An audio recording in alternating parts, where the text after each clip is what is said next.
best negotiation trick ever. All right, so we're talking wholesaling real estate today. Negotiation skills is one of the biggest.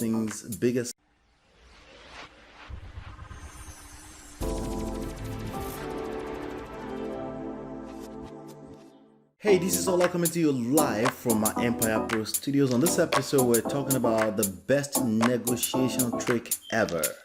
All right, so we're talking wholesaling real estate today. Negotiation skills is one of the biggest, probably number one skill you should have right next to marketing, because you need a pipeline. You need people coming in, you need attention, you need people coming in through your pipeline, your funnels. Because if there are no people coming to your business, there's nobody to negotiate with, there's nobody to conduct business with. Your money is in the hands of people, so you need people. You don't need properties, you need people that own property. That's the way it works. You need people that own properties. Okay, so with that being said, we get that out of the way. One of the best skills you can have is negotiation skills. So I'm going to give you the best negotiation trick ever today. The way I'm going to do that is there's a question that came in that has to do with that, and I figure we should dive into that first. Then I have a quote I want to share with you with regards to that, and then I can answer the question, and then you have another tool in your hand that you can go out there and you can start killing it and start closing deals. Okay? Question: I need help. I have attempted to walk away from this deal several times, but the seller keeps asking for help. I have a seller who is needing to sell his property. He wants to sell for $190,000. The house is in great condition. I hate to say it, but it needs less than $5,000 in repair. The estimated after repair value, ARV, is $230,000. After fees, my closing and closing costs, this is not a deal for the end buyer. He also gave me an owner finance option with the terms of $25,000 to $30,000 down, 7 to 9% interest rate, and $1,700 to $1,750 monthly. How can I make this a deal?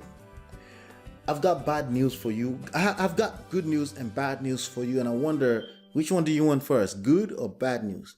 Okay, I think I should share the bad news first, right? All right. Bad news is this: you cannot make something that's not a deal a deal. It's either it's a deal or it's not a deal. Okay. Now, with that being said, there are some times that you can get very creative and something that seemingly seemed like it wasn't a deal end up becoming a deal. Actually, it was already a deal. You just had to find out how it's a deal, and then you realize it's a deal. But something that's not a deal is simply not a deal. I'll tell you what's not a deal. Anytime you're dealing with a non-motivated seller, you won't have a deal. Very simple, because a person who is not a motivated seller, in terms of wholesaling real estate, okay, you need certain numbers to be able to wholesale real estate. In the total overall equation, you need certain types of numbers. You need to be able to create a win-win for both seller and buyer. And when I say both seller, it means and buyer, not all buyer. Okay, it can't just be a deal just for the seller. So the seller wants money. Obviously, they want to make money. You as a buyer must create. You're going to be a buyer, but also you are going to have an end buyer as a real estate wholesaling professional, right? You're going to have an end buyer, right? Exactly. So if you're going to have an end buyer, it's in your best interest. Let me see something here. Then it's in your best interest to make sure you create a good deal for the end buyer. And I'm glad this person already pointed that out here. Okay, so with that being said, a seller will always have a good deal. You know, if you are dealing with motivated seller, a motivated seller already know, without you having to manipulate them, they already know they need to get rid of a property.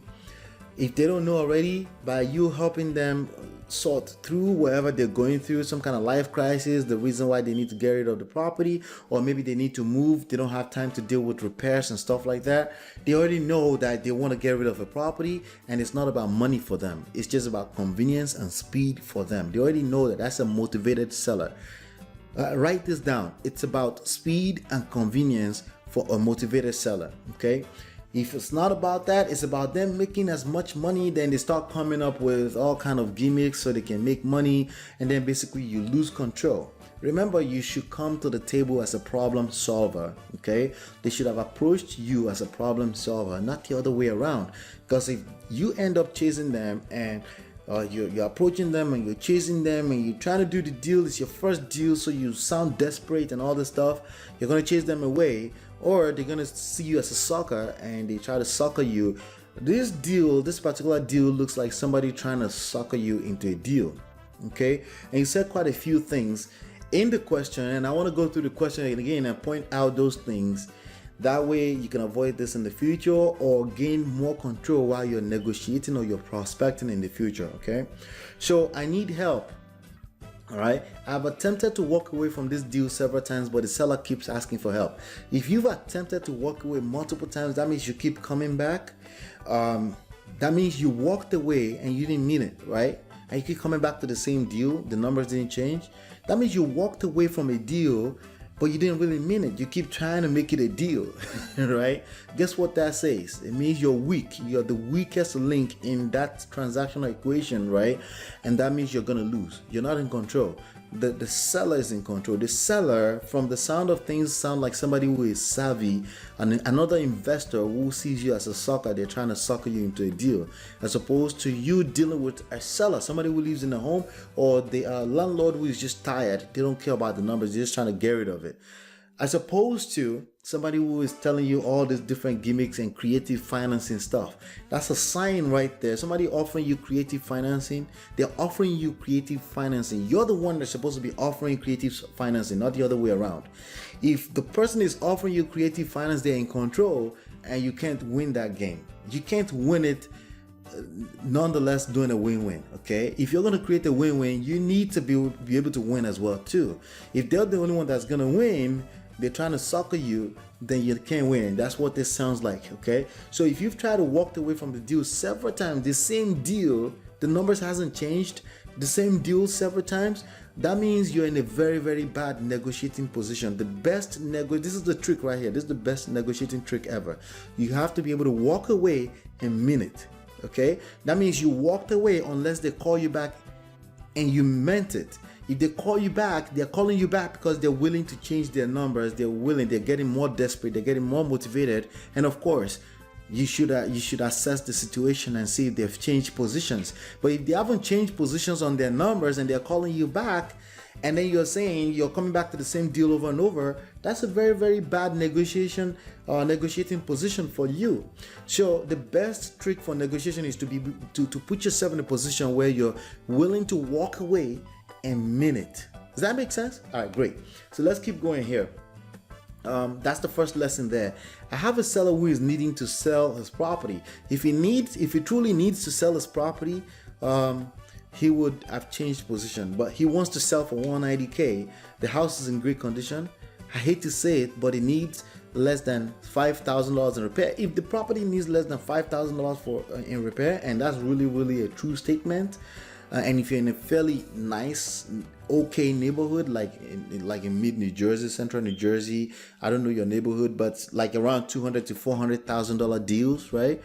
And the house truly needs less than $5,000 in repair, they're probably not going to be motivated to sell to you at a steep discount, which is what you need to be able to create a real estate wholesaling deal, right? You need someone to sell at a deep discount. So if the property doesn't need work, that's just one additional chance, one additional reason why they don't want to sell to you at a steep discount.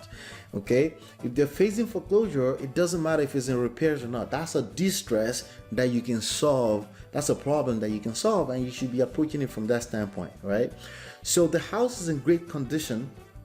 I hate to say it, the estimated after repair value is $230,000. He wants to $190,000. That's a $40,000 spread on a $200,000 deal. That's basically about 1/5 of the situation, right? Something like that. Yeah, about 1/5 of the situation. About that, right? It's just not enough. Okay, about 20%. It's not enough. Trust me, it's not enough. And I'm going to assume that the property needs more than $5,000 of repair, and if it doesn't, then it should be listed on the market as a retail price.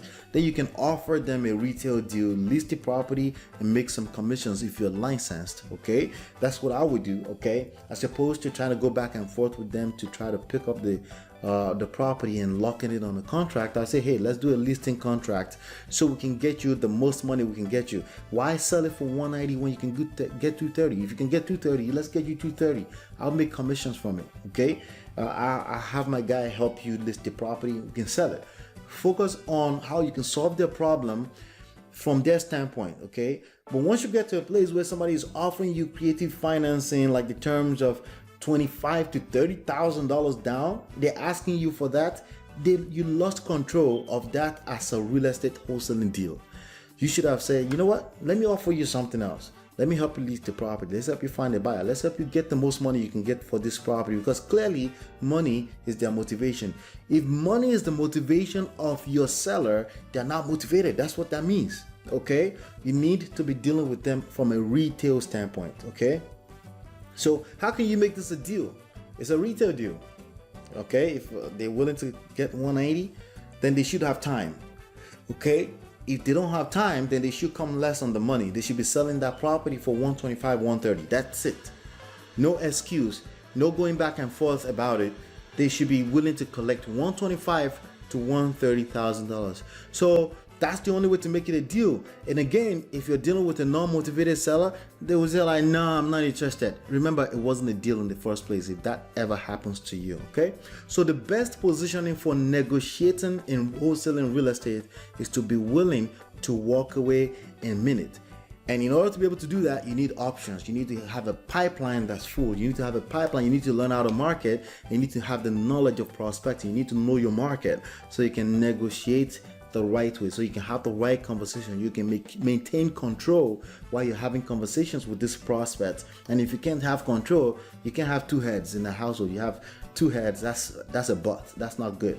Okay, so wholesaling real estate requires two skills, starting with marketing. That's basically how to fill up your pipeline with leads. And then two, prospecting. Does that make sense? That means you retain the negotiating power in the equation. All right, so that's something I wanted to share with you. The last statement I want to share with you is, as you can see, none of it has to do with legalities in the business. Okay, and that's what they're going to teach you in licensing class, real estate agency class. But here we teach you how to market, how to fill up your pipeline so you can have more people to talk to and you have options. So if you ever need to walk away or do a takeaway strategy, you walk away, you mean it. If they call you back, that means they're open to changing their position. That's the best negotiating position, and that's the best negotiating trick I can share with you. You'll win all day long by using this in your business. Hopefully you've been enlightened, educated. If you're brand new here, go to smartrealestatewholesaling.com, okay, and go pick this up for free. This book right here for free. And if you go there right now, I'll give you this as well as a bonus. It's called Real Estate Money Secrets. This is Smart Real Estate Wholesaling. You can find it at smartrealestatewholesaling.com, and this is Real Estate Money Secret.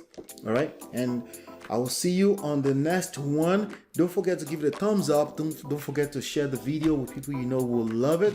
And if you want a shout out, give me a comment. What are you thinking right now? Share your comment in the box below.